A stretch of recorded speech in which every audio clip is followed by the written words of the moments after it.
खुलुमबाय जोंनि आसामबासिखौ आङो हामलायथि बावहरनो थाबाय। रिजाल्टआथ' जोंना बोसोरफ्रोमबो मोजाङानो जायो, खिन्थु बे बोसोराव एसे जे हाई स्करिंआ एसे बारा जादों। आगोलनि बोसोराव 96मोन, एबार 97.6 थांदों आरोखि। आरो जोङो आसा खालामबावदोंमोन बिनिफ्राय बांसिन। आवगायावबो दाखालि 10 बोर्ड एग्जामनि जे स्टेटमेन्ट बावबो बुंखादों 12ना जोंना आरो साबसिन जाबावगोन होननानै। जोंना 10निफ्राय दा 12ना साबसिन जाबावदों। दा बेयो गथ'फोरनि नाजानाय, फोरोंगिरिफोरनि नाजानाय, गार्जेननि नाजानायनि गेजेरजों जादों। ओमफ्राय स्कुला हारसिङै जेबो खालामनो हाया। दा बेखायनो आङो बयबो जोंनि आसामनि रायजो राजाफोरखौ बेखौसो खावलायनो सानदों, स्पेसियेलि बिटिसि एरियानि रायजो राजाफोरखौ, गथ'खौ जुदि फोरोङोब्ला सिन्था धारा खालामनानै मोजाङै बबे जायगायाव फोरोंबा आंनाव फोरोंफैनांगौ बे नङा। आं बयखौबो खावलायदों जाहाथे मोजां सेकेन्डारि स्कुलाव फोरोंनांगौ। बे कचिं सेन्टारफ्राव हराजासे, कचिं सेन्टार हरोबा मा जायो बेखौ आं एडभाइस होनो सानदों। कचिं सेन्टाराव नोङो जुदि फार्स्ट एटेम्पआव मोनाखिसै, सेकेन्ड एटेम्प खालामबावगोन, सेकेन्ड एटेम्पआवबो मोनाखिसै,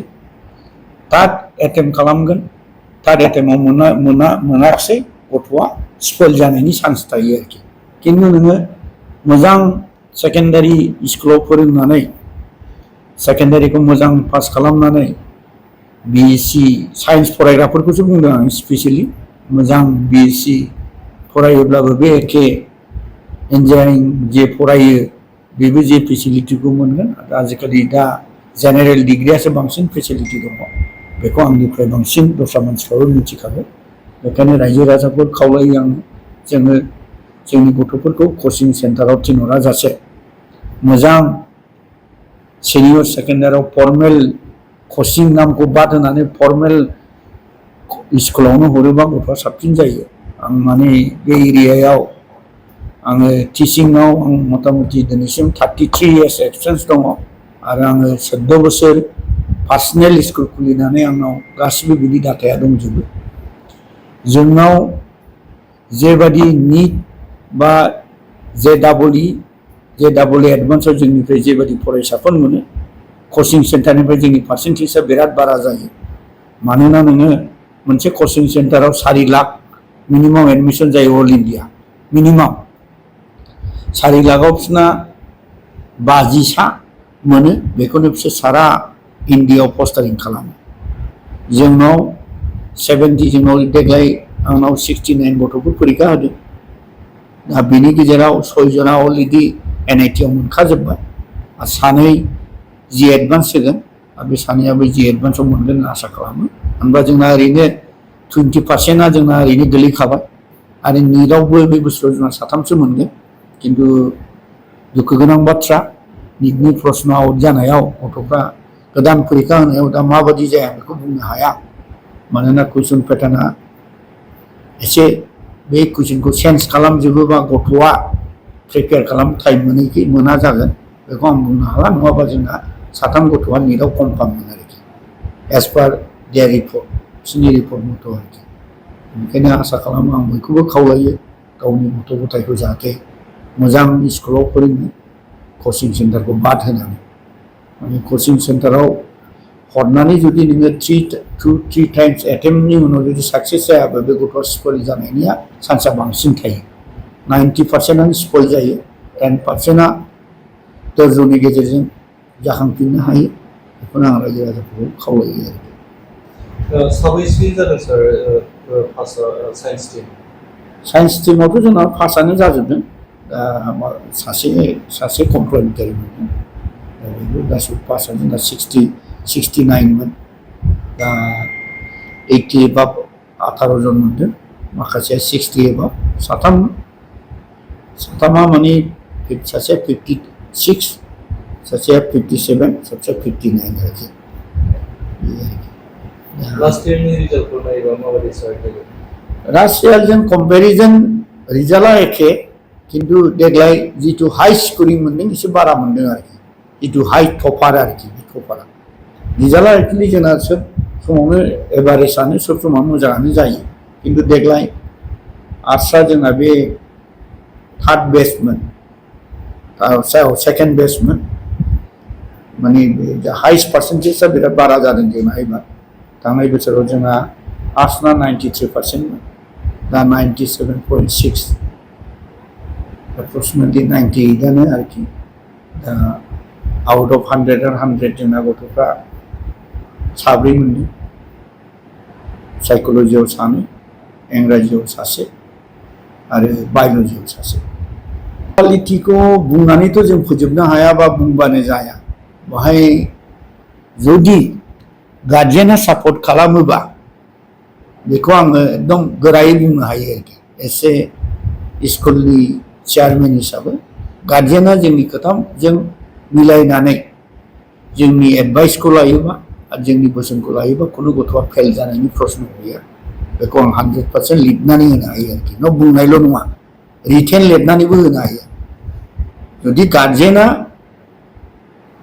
मोजां सापर्ट खालामोबा सोरबा गार्जेना गथ'खौ दोनफैबाय आं फिस होदों गथ'आ स्कुलाव फैदों फैयाखै बेखौ खबर लाया सप्ताखौ सानथामाव जोङो नटिस हरो नटिस हरबाबो बियो मिथिया आरो सोरबानि गार्जेनना फन नाम्बारानो गैया दा जोंनाव बिदि गथ'बो दङ दा बेफोरबायदि गथ'खौ जोङो एसे गथ'आ जुदि गावहा बिबेगा बारा दंखायोबा प्रब्लेम जाया गथ'आ जुदि एसे उइक बा फरायनायाव एसे खमजरबा बेफोरखौ जोङो बोखांनायाव गार्जेननि हेफाजाब नङाबा जों बोखांनो हाया आरो आं बेखौ बुंनो हायो गार्जेना जुदि सापर्ट खालामो बिसोरखौ सापर्ट खालामनाय माने बेखौ फोरोंनो थिनाखै जोङो गासिबो स्कुलाव फैनायाव गथ'खौ न'आव माबादि दोनदों बेखौल' थाल लानांगौ दा जोङो नुनो मोनो जोंनि गार्जेनफोरखौ सोरबा 18 बोसोर जायाखै बुलेट सालायगासिनो दङ दा बेफोरबादिखौ जोङो जोंनि गेजेराव नुनो मोनदों जोंनावबो दाखालि आं सासे बुलेट सालायनानै फैदोंमोन लगे गार्जेनखौ लेंहरनानै जों रायज्लायदों दा बेफोर खामानिखौ जों मावहोनो नाङा क्वालिटि इडुकेसना गार्जेन आरो समाज आरो टिचिं स्टाफखौ जों मेनेजमेन्ट हिसाबै प्रेसार होनो हायो गार्जेनखौ जों प्रेसार होनो हाया मानो बुङोबा जों बेखौ खावलायनोल' हायो दा बेवहायनो जोंना माखासे इडुकेसनाव थालांनाय जाफैदों दा बेखायनो गथ'आ फेल जानायखौथ' आं नुफेराखै दस्रा गोदोनि दिनाव जोंनाव बिराद फेल जानाय खोनादोंमोन जोङो 30% पास जायोमोन 40% पास जायोमोन दा आंनि स्कुल खुलिजेननायनिफ्राय आङो दिनैसिम मेट्रिक रिजाल्टआ 9 बोसोर जाबाय 9 बोसोराव जोंनाव सासेल' फेल जादोंमोन दाबो आंनि गोसोआव दा बेफोर गार्जेना जुदि हेफाजाब होयोबा गथ'आ फेल जानायनि समस्या गैया मानो होनना बुङोबा न'आव फोरोंनो हायोबा जा हस्टेल फेसिलिटि दंबाय हस्टेलाव दोनफैनो हायो बेनो आरोखि दा जोंनाव मोनसे प्रब्लेम जादों आंनाव क'क्राझार टाउननि गथ'फ्रा हस्टेलाव दोनफैदों खाथि उइदिन दा 5 मिनिटनि गेजेरावनो मोनफैयो स्कुलखौ दा बेनि गेजेराव गथ'खौ लांफैनो दैनि प्रेसार होफैयो माब्लाबा वार्डेनखौ प्रेसार होयो माब्लाबा प्रिन्सिपालखौ प्रेसार होयो बायद'था माब्लाबा हरनांगौ जायो गथ'खौ न'आव लांनाय लोगो लोगो बाहाय सानथाम फरायनाया लस जायो लांबाय लांनानै न'आव थांनाय लोगो लोगो मा खालामगोन बियो दिनैहा रेस्ट लानोसो फैदों न'आवबो फरायला बियो अखानायै थांबाय अखानायै फैफिनबाय मोनायाव आरो एडजास्ट जानो थाखाय बिनो आधा घन्टा टाइम लागोन दा बेफोरबायदियाव माने दैलि जोंनो बारा फरायनाङा जोंनि गथ'आ बिदि 12 घन्टा 14 घन्टा फरायनाङा आंनि हिसाबाव बे जेखिनि जोंनि स्कुल टाइमनि 6-8 घन्टा 10 घन्टा रेगुलार जुदि फरायबाय थायोबा गथ'आ खुनु गथ'आ फेल जानायनि सम्भाबना थाया बेनिखायनो आङो आसा खालामदों बयबो गार्जेना बे खबरखौ मोननानै जाहाथे बे रादाबखौ मोननानै जाहाथे गथ'फोरखौ केयार लायो आरो नाजानायनि गेजेरजों जायो आरो गथ'फोरनि थाखाय मोजां स्कुल बासिनाय कलेज बासिनाया गार्जेननि सायाव थायो नङाबा फरायसाफ्रा गावनि लोगोफोरनि इनकारेजाव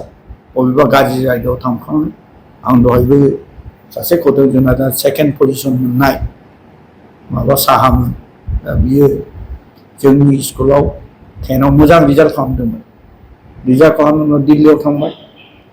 दिल्लीयाव थांनानै दाना सेकेन्डारि फरिखाखौ होनो हायाखिसै बे 11 खौ मेडिकेल लानानै फैनानै जोंखौ बारे बारे रिकुवेस्ट खालामनाय गथ'आ मोजां खामोन 12 आव जोंनाव फैफिनबाय जोंनिफ्राय दा बे 96.2 मोननानै पास खालामबाय बेफोर डिसिसनखौ जाहाथे मोजां लायोबा आं मोजां लानो थाखाय गार्जेनफोरखौ खावलायो दा जोंनाव देग्लाय 10 पास जानाया जोंनाव हाइस्ट मार्कआ जोंनाव थाबसिनदों माखासे गथ'फ्रा थांदों बिसोरखौबो आङो गार्जेनफोरखौ खावलायो जाहाथे मोजाङै गथ'फोरखौ केयार लायो मानोना